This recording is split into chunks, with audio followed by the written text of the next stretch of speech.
Hanomboka amin'ny 12 Aogositra izao ny fahafahana mamindra na hanova lisansy ho an'ny taksi sy ny taksi be eto an-drenivohitra. Tsy mbola izy kosa ny fanomezana lisansy vaovao. Fantatra androany ireo anarana enina andrafitra ny CES avy amin'ny magistrat. Andrasana rahampitso ny an'ireo mpanao politika. Nodimandry i Moïse Rakotsianaka, mpanao politika tananakavanan'ny Amiral Ratsiraka. Tsy hamoaka ireo nahavita sazy ary tsy hampiditra ireo midoboka ponja ireo mpandrarany fonja mitokana manomboka androany. Ny famangina sisa azo atao eny an-tanimora hoy izy ireo.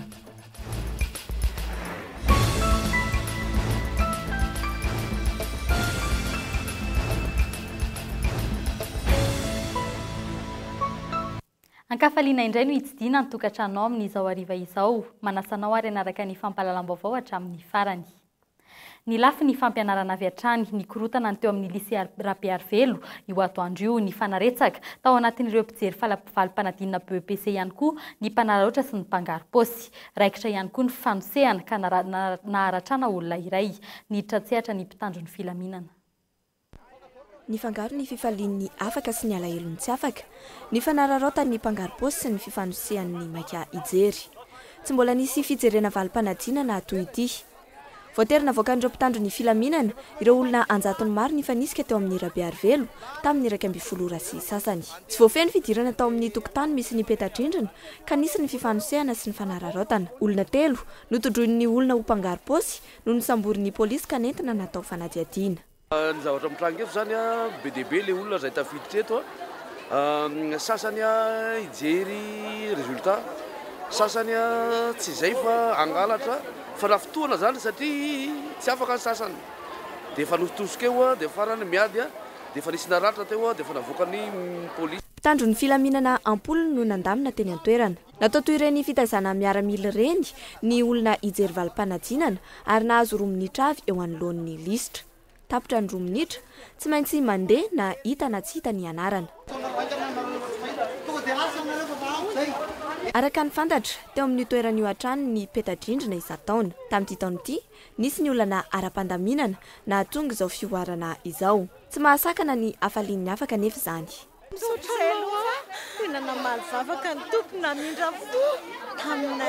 Hatramin'ny hariva teo, mbola teny an-toerana ny polisy miambina ny manodidina. Efa nisoloany avy amin'ny foibe mpanadinana Rabearvelo kosa ireo peta-drindrina rehetra rovitra niaran'ny tsy fahafalian'ireo tsy afaka. Ho an'izy ireo indrindra, misy ny mampiseho toe-tsaina mampalahelo, ny tena ny tsy afaka fa mila miezaka dia ny lisitry ny afa-panadinana no rovitina. Eo amin'ny lafy ny fifidianana kosa indray, nandatsapato ny raika amin'ny fitopolo isanjaton'ny mpitsara manerana ny nosy. Fantatra ireo mpitsara enina andrafitra ny CES amin'ny endriny vaovao, raha toka vitsomonja no fantatra amin'ireo avy amin'ny nanasony ny tondro zotra. Tanora avokoa ny ankamaroan'ireo mpitsara lany tamin'ny fifidianana.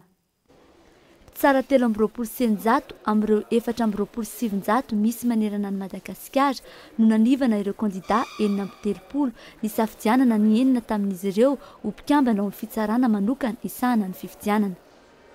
Ireto ireo lany tamin'izany: roa amin'ny Skady de l'ordre judiciaire, Erlaza Imbika, François Rakotsafy; 3 amin'ny Skady de l'ordre administratif, Andrianaina Rabarso, Mamjon Andriamampiandra, Georges Rasolo Nandrasana; ary ao amin'ny Skady de l'ordre financier, Rondro Lucette Rael Manantsoa.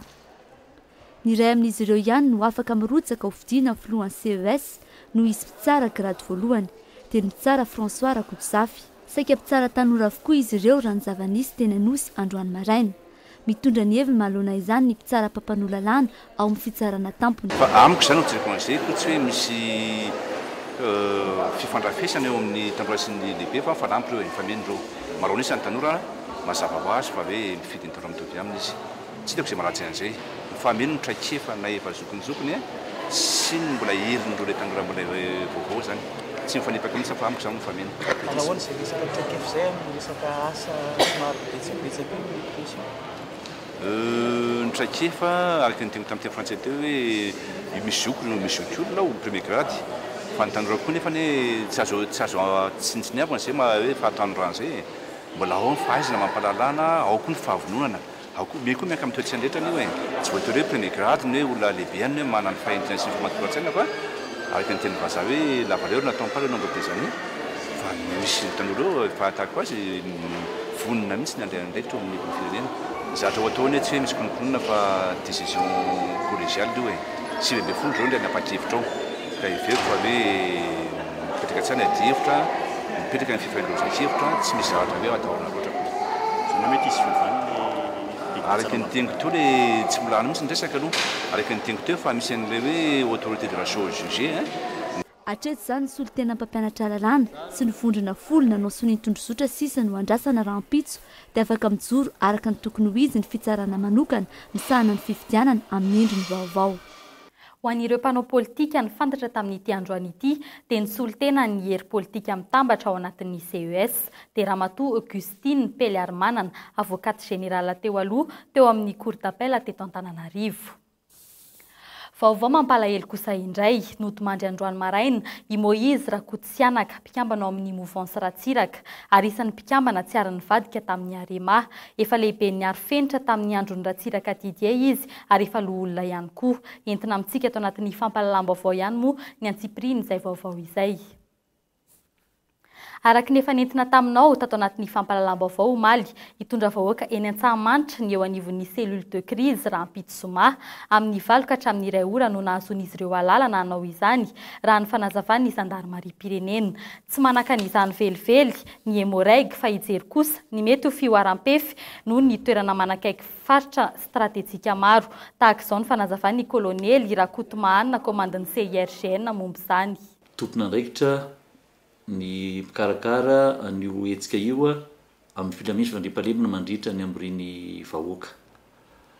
Nefa nazana zany azy mahita androvana ny filaminana sy fandriampahalemana dia tsy maintsy ny andraikitra raisina avy ato amin'ny EMO amin'izay mety hisy fioaram-pefy zany na hoe sao dia misy mikasa andeha hivoaka ka hanao fanakorontanana na hanao fihetsiketsena ka hanao hitona ny filaminana sy ny fandriampahalemana satria eo akaiky eo moa ny lapa-panjakana ary manakaiky ny Antsahamanitra ihany koa ny Antananarena izay toerana iarahantsika malala fa besaka zavatra famezivezy na fivarotana zavatra sarobidy ao misy ny bijouterie eny ny banky isan-karazany ka mba hiarovana an'izay filaminana izay mba hiarovana izay mety ataontsika hoe iopefy ka hitarika zavatra hafahafa fandrobahana ohatran'izany dia tsy maintsy misy ny andraikitra raisina zany mandidina Antsahamanitra io mba tsy hisy zavatra zay. Kitolakandro io ny anaran'ireo afaka tamin'ny fanadinana hidirana ho mpianatra zandary.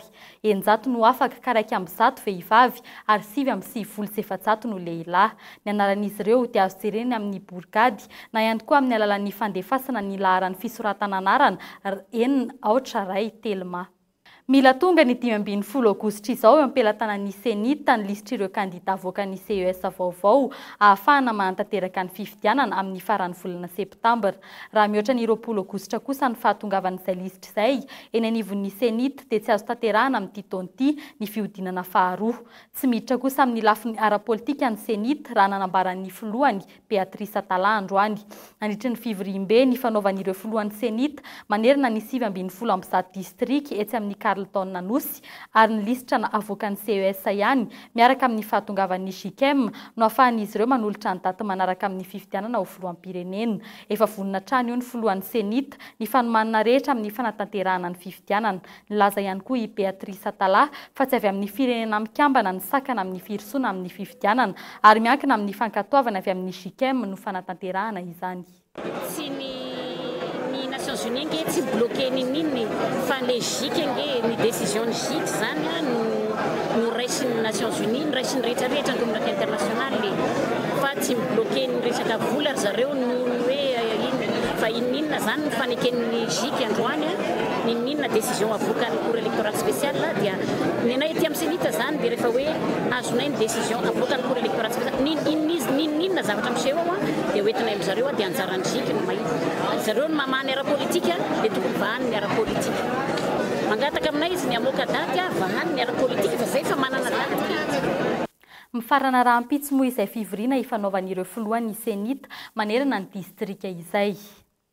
eo amin'ny tontolo ny serasera kosa indray inefatra ho amin'ny raha ampitso maraina no hiakatra ny anivon'ny fitsarana ambaratonga voalohany etsy anosy ny raharaha Cool TV sy Cool FM izay anjehan'ny ministry ny serasera izay filohan'ny CSCA ihany koa raha tsy ahiviny dia antony nemorany ity raharaha ity hatrany ny tsy fahampian'ny pirofo nentin'ny mpitory teo anatrehan'ny fitsarana efa ho iray volana lasa zay ary farany teo dia nampidirin'izy ireo dossier tsy fantapiaviana antsokosoko teo anatrehan'ny mpitsara indray dia ho tsy ahivitsika ny antsipirian'ireo antotra taratasy maharadalana ny Cool FM sy ny Cool TV. Ho an'ny onjam-peo, araky ny communiqué navoaka ny CSCA ny volana aogositra 3 ny kena nazo alalana hitrandraka orinasa tserasera ny mpandraraha iray antsoina hoe Randriamarisata Charles Lemay. Nazava tamin'ny taratasy tamin'ny 3 io fa système de communication audiovisuelle zany hoe télé sy radio no nazahoana alalana. Rehefa nazo alalana ny fréquence ho an'ny mpandraraha io dia nampiasaina tamin'ny onjam-peo antsoina hoe Tiny Radio. Taorian'ny taratasy nataon'io radio io tamin'ny 17 septembre 2024 nateriny omerta fa ny 7 teboka valo tokoa no fréquence azon'ny Tiny Radio ary ny tabajotra mpifandraisana dia ny 3 teboka 850 MHz. Taorian'io fanamarinana avy amin'ny omerta io dia novidian'ny orinasa CMPC ny Tiny Radio ary lasa Cool Radio. Ny fanovana ny anarana Tiny Radio ho lasa Cool FM sy ny fampiasana ny fréquence 7 teboka valo araka ny lisansa nazahoana alalana dia nataony datin'ny 7 oktobra 2024 tamin'ny alalan'ny taratasy ara-dalàna izay efa nalefa teo ampelatana ny CSCA ny 2 desambra 2024 sy ny volana May 2024 izay tsy nazahoana fandosoana na fanamarinana avy amin'ny CSCA ary manam-pirofo ny maha ara-dalàna n'io lisansa io. Taorian'io ny OMDA izay mpikambana amin'ny CSCA dia niditra tamin'ny fanaovan-tsony fifanarahana antsoina hoe contrat général de radiodiffusion niaraka tamin'ny Cool FM ny 12 aprily 2024. Ny 12 May 2024 ny omerta izay mpikambana tamin'ny CSCA dia mbola nanamafy indray ny maha ara-dalàna n'io lisansa io rehefa nanao fanaraha-maso ary namoaka izany tamin'ny alalan'ny rapport de test nataon'izy ireo. Ny omerta izay voalazany lalàna fa manome ny fréquence ary ny CSCA izay nanome ny alalana hitrandraka ny lisansa dia samy efa nanamarina ary nanaiky araka ny voalazandreo atota taratasy rehetra ireo fa ara-dalàna ireo lisansa sy fréquence ireo izay nampiasain'ny Tiny Radio izay lasa Cool FM ankehitriny. Ho an'ny fahitalavitra kosa indray, araka ny fanomezan-dalana nivoaka ny 20 novambra 2024 dia nahazo alalana avy amin'ny CSCA hitrandraka orinasa mpifandraisana ny orinasa iray antsoina hoe Imeva. Teo anelanelan'izay ny anaran'io fahitalavitra io antsoina hoe Meva TV dia niova ho New TV tamin'ny taona 2024 ary avy eo dia niova ho Dream TV tamin'ny taona 2024. Tsy nisy fanoherana na fanamarinana avy amin'ny CSCA na tamin'ny omerta. Noho izany, efa nanomboka nandeha sy nanao andrana teknika ireo fahitalavitra ireo. Efa nisy ny antsoina hoe convention izany hoe nydingana farany atao amin'ny maha ara-dalàna ny lisansa sy ny fréquence ampiasaina ka ny ministry ny serasera ankehitriny izay filohan'ny CSCA sy ny Dream TV no nanao izany ny 4 aogositra 2024. Ny fahavitan'ity convention ity dia manam-pirofo fa ara-dalàna avokoa ny taratasy rehetra momba n'ilay fahitalavitra. Ny 17 aprily 2024 dia nisy ny antsoina hoe contrat général de télédiffusion no siniaviny OMDA sy ny Cool TV. Tamin'ny taratasy nalefa ny 9 May 2024 dia nangataka tamin'ny omerta ny orinasa SMPC mba ahazoany alalana ampiasa fifandraisana miainga avy eny ambony tsimbina. Nanome izany alalana izany ny omerta ny 14 May 2024.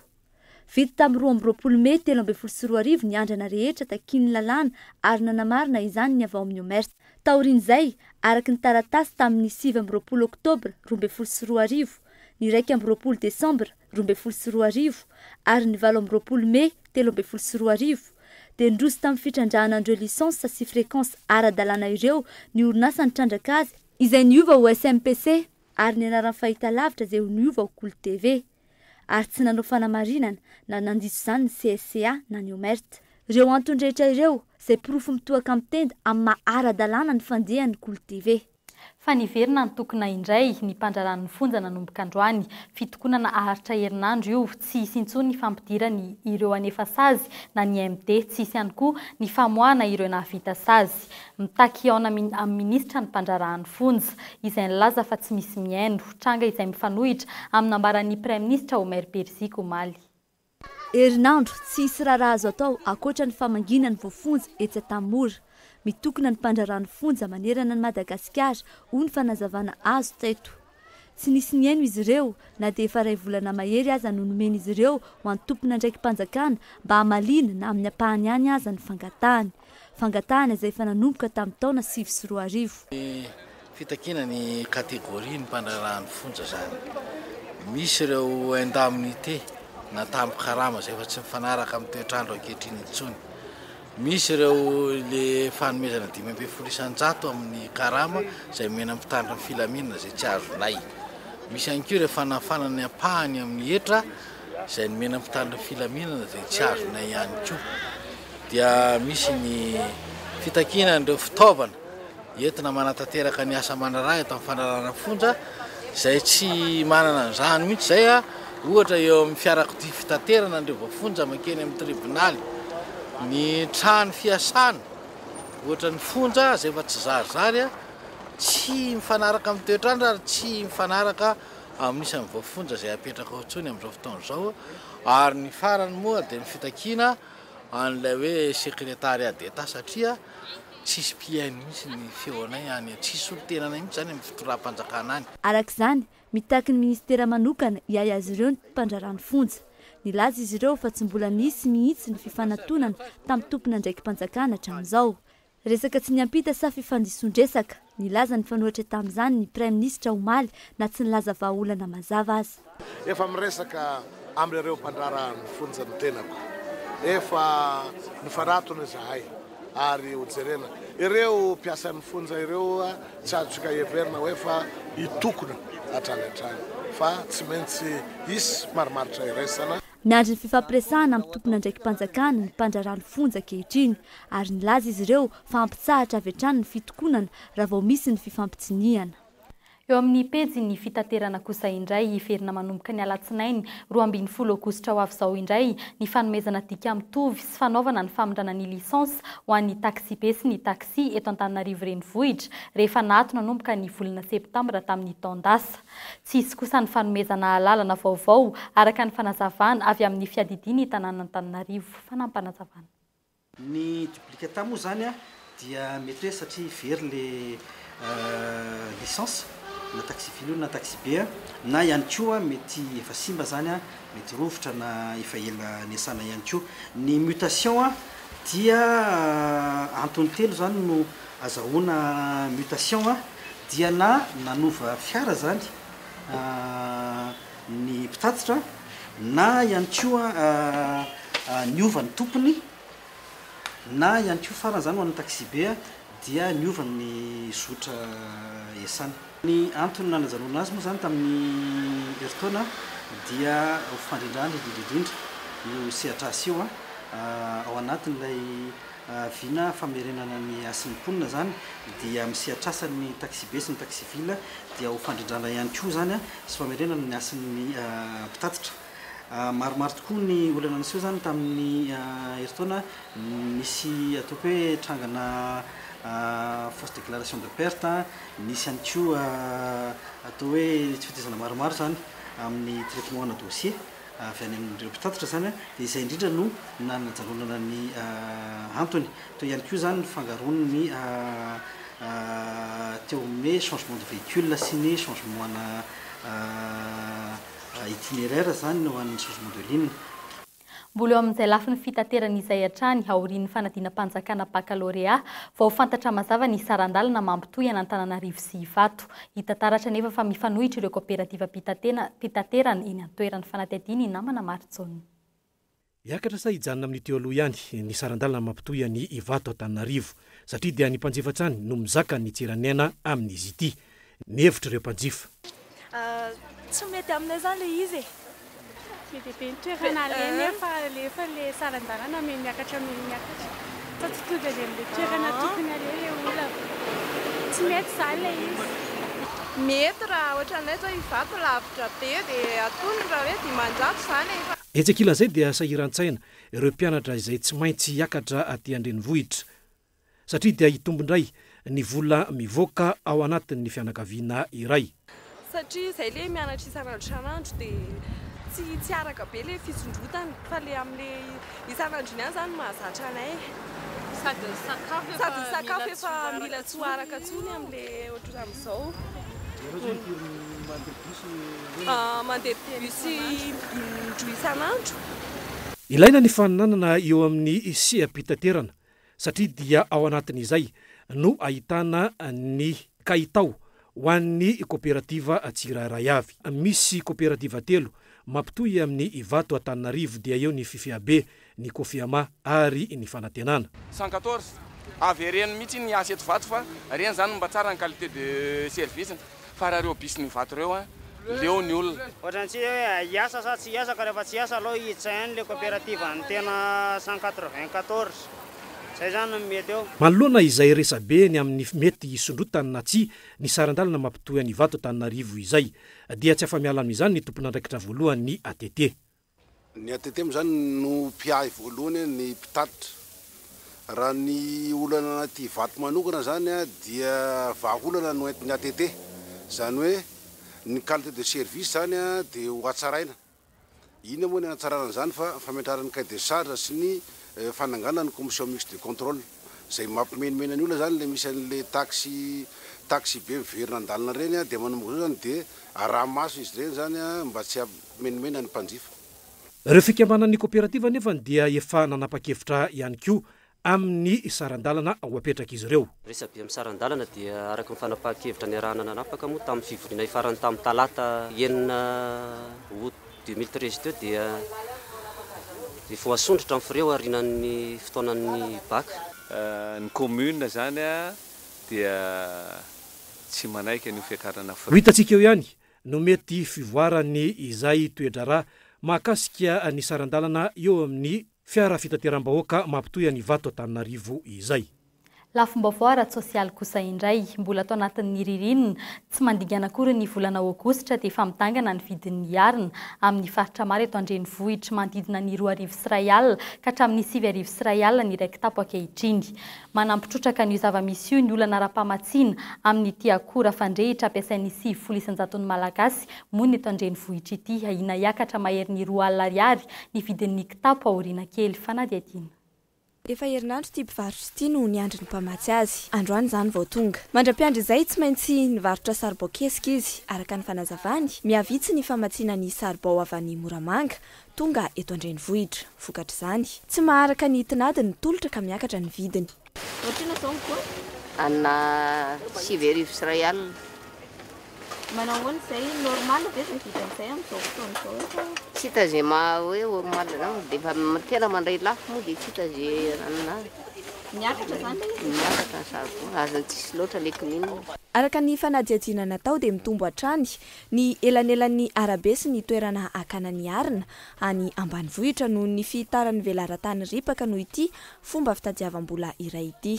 Mampitombo ny sarandalana zany ary mampitombo ny vidin'ny saribao ihany koa. Raha ny lojika nefa, amin'ny andro maintany toy izao tokony tsy iopapana ny vidin'ny arina fandrehitra. Ankehitriny, ireo manana tahiry no mbola mivarotra 3 arivo sy iray alina ny gony lehibe. Na izany aza, hitan'ny ain'ny mpanjifa izany. Ronjato.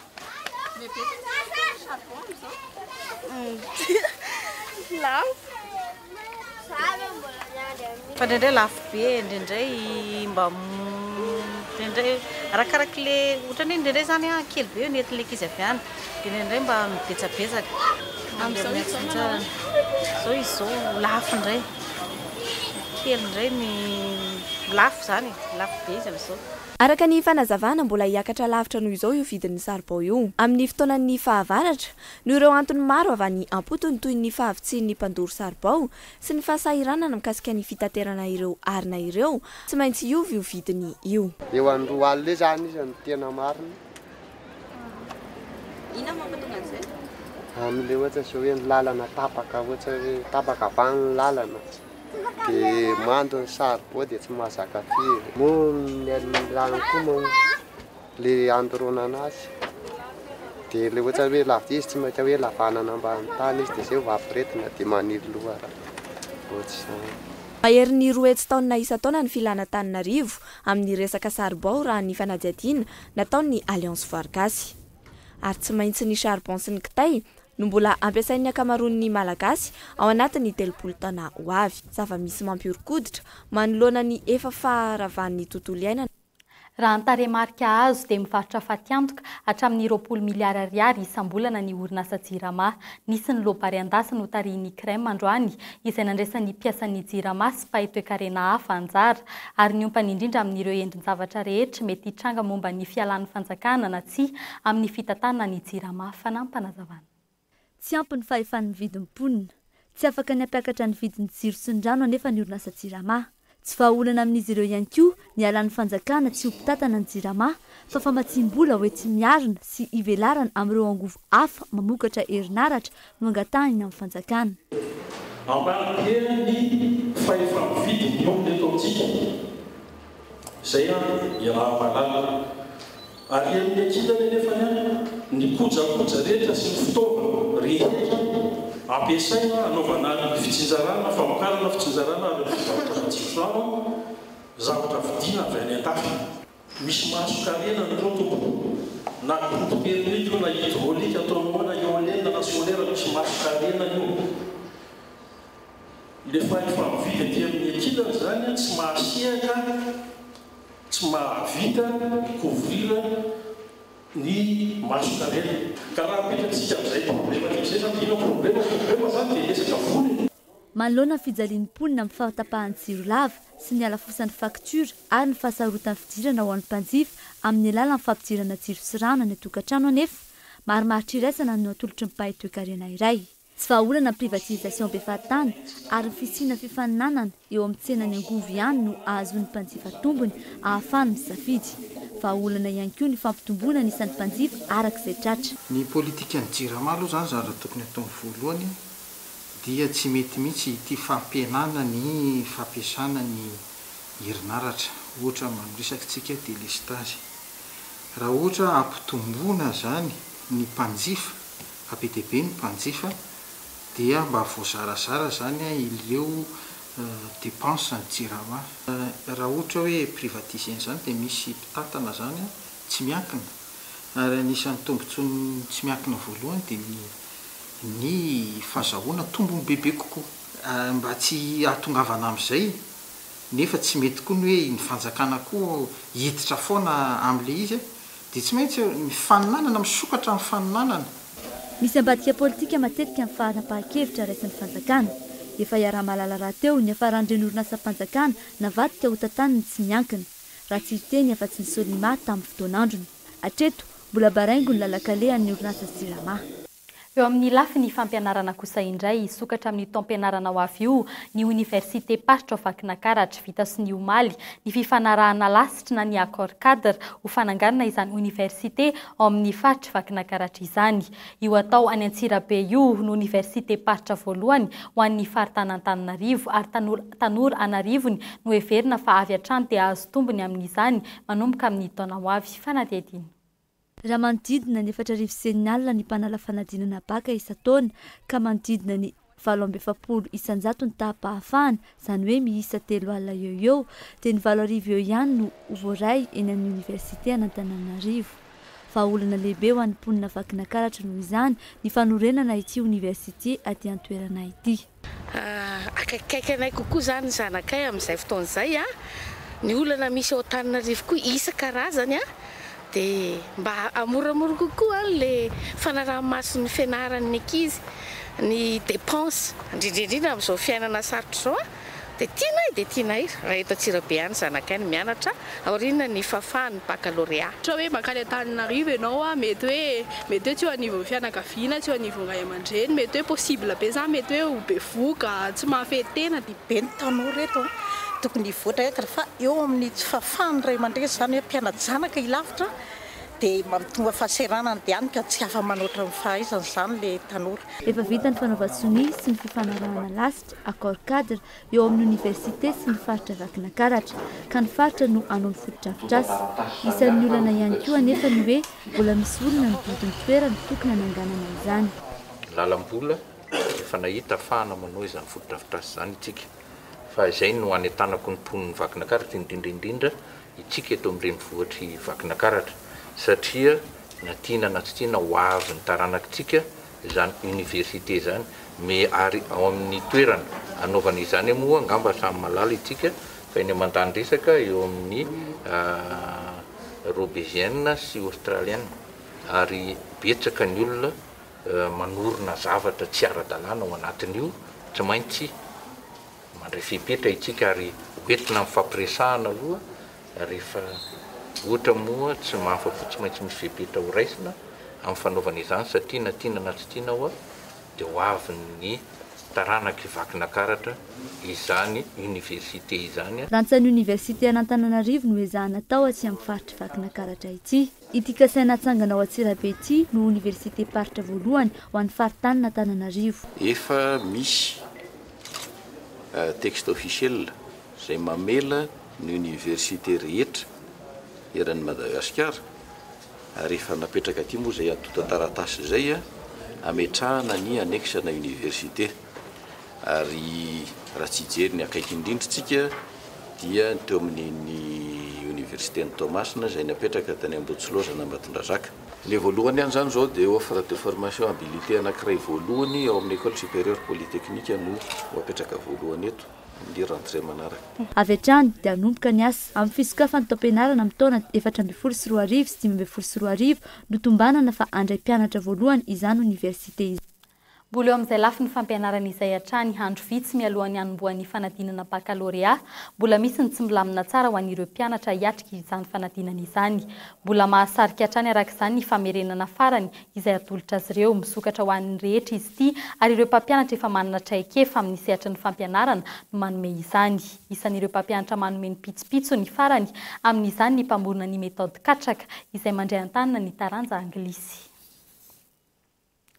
Vaovao hafa kosa indray, andro raisam-pirenena ho an'ny saka an'io, maro ny malagasy miompy azy ireny, misy ny mity ary saika tafahoatra izany ho an'ny sasany. Efa lasa namana izany saka izany ankehitriny, fa tsy vitany hoe mandroaka voalavo ao an-trano fotsiny, fa natedinina nataony Ninaly Sosombiniaina. Amin'ny ankapobeny natao hanenjika voalavo ao an-trano ny saka. Asabe hoy ny mpivarotra saka no vitan'izy ireny ka mahatonga azy lafo eny an-tsena. Maro ireo mividy izany, fanao ihany koa ny mangalatra saka takalo fanjaitra. Misy karazany roa ny saka fantatra ny malagasy amin'ny ankapobeny dia ny saka gasy somary fohy volo sy ny saka vazaha be volo. Saka gasy 100 000 ngeda moa ny kely 75 dia saka vazaha 250. Mafimafy ho any asan'ireny dia lafolafo le izy. Tsy misy mahavita ny asana saka zany izay malafo ny saka. Rehefa ririnina izy zany dia miakatra trano ny voalavo dia izay malafo le saka moa rehefa fahavaratra izy dia mora. Ny kely zao ny tena be paka. Arakarak'izay fomba fitezana ho an'ny saka zany fa ny tena tsara aminy dia ny telisana any dia trondro maina tsy asiana menaka na fangarany vary.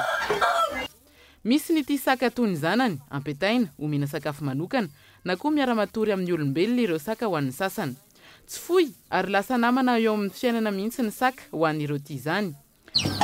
Mimanenarany sakanay dia izy tamin'ny mbola kely vidianana Madeleine dia vidianana lony dia atao ohatr'ireny zazakely ireny mihitsy satria izy vao kely dia tonga teto aminay dia mena vary ihany izy dia izy tsy mety mihinana raha tsisy laoka.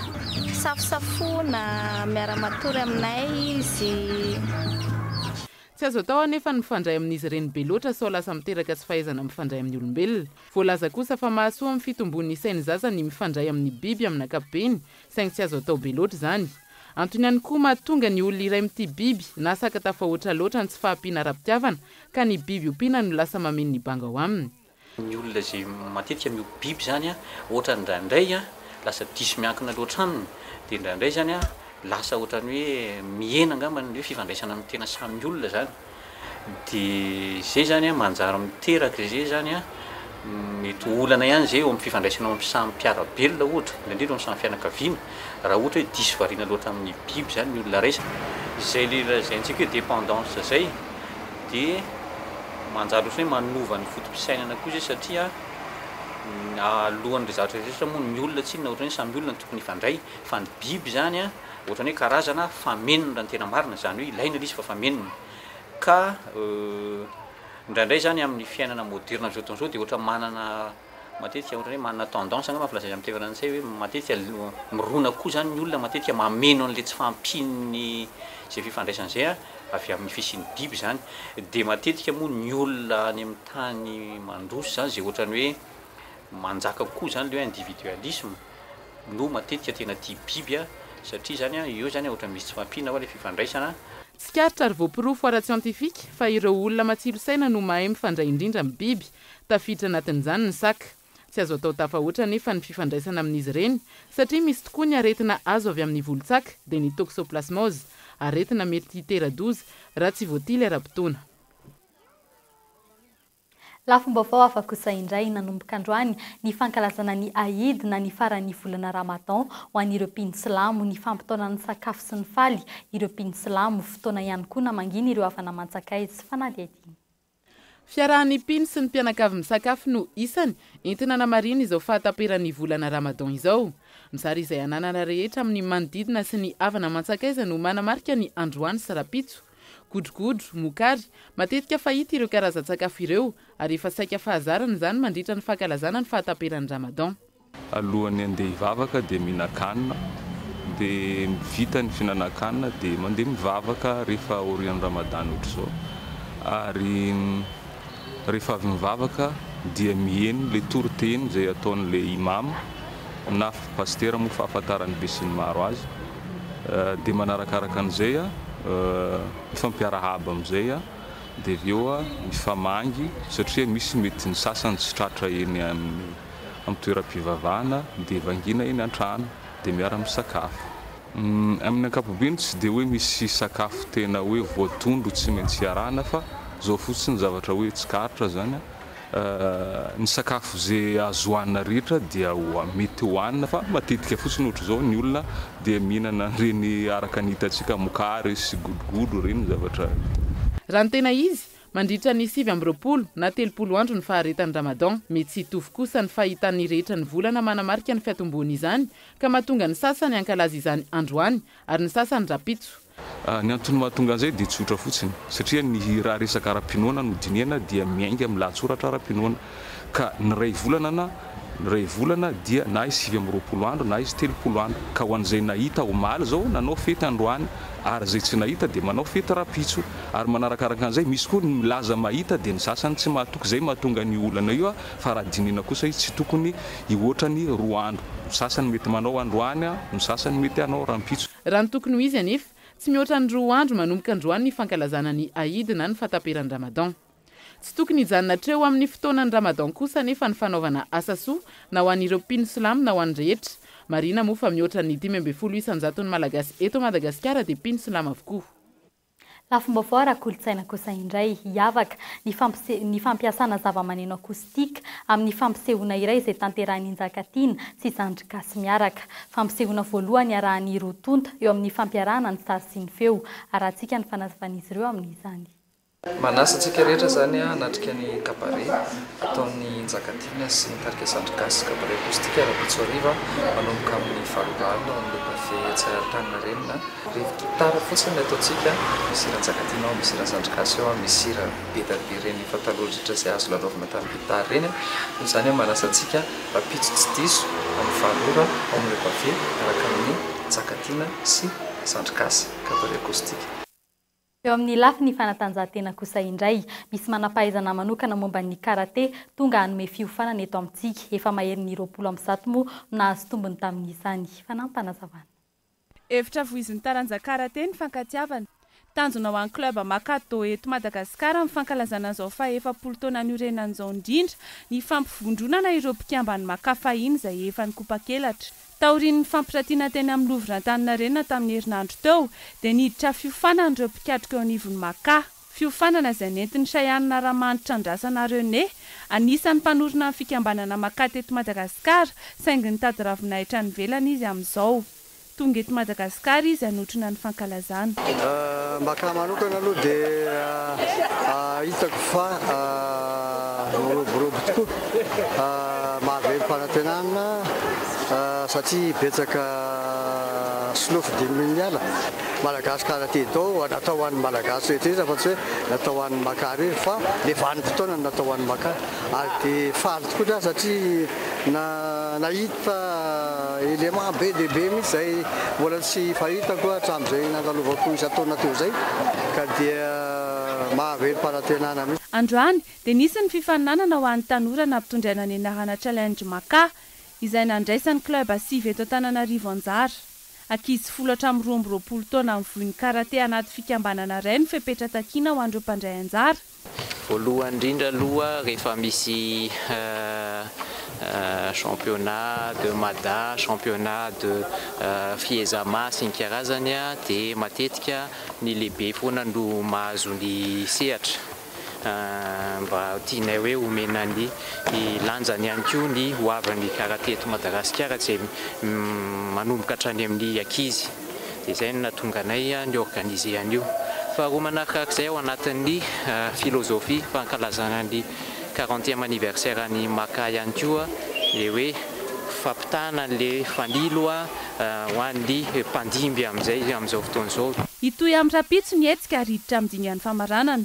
Aorian'izay isy ny fampisehoana ataon'ireo mpikatroka amin'ny club Maka sy ireo haiady hafa toy ny taekwondo, jiu-jitsu, wushu, judo, nikando, tai chi wan ary ny aikido. Dia iny ihany koa no entina mamarana iny fampahalalam-baovao iny isaorana ianao naraka izany hatramin'ny farany ary mamefotoananao indray ho amin'ny rahampitso tahaka izao. Veloma tompoko.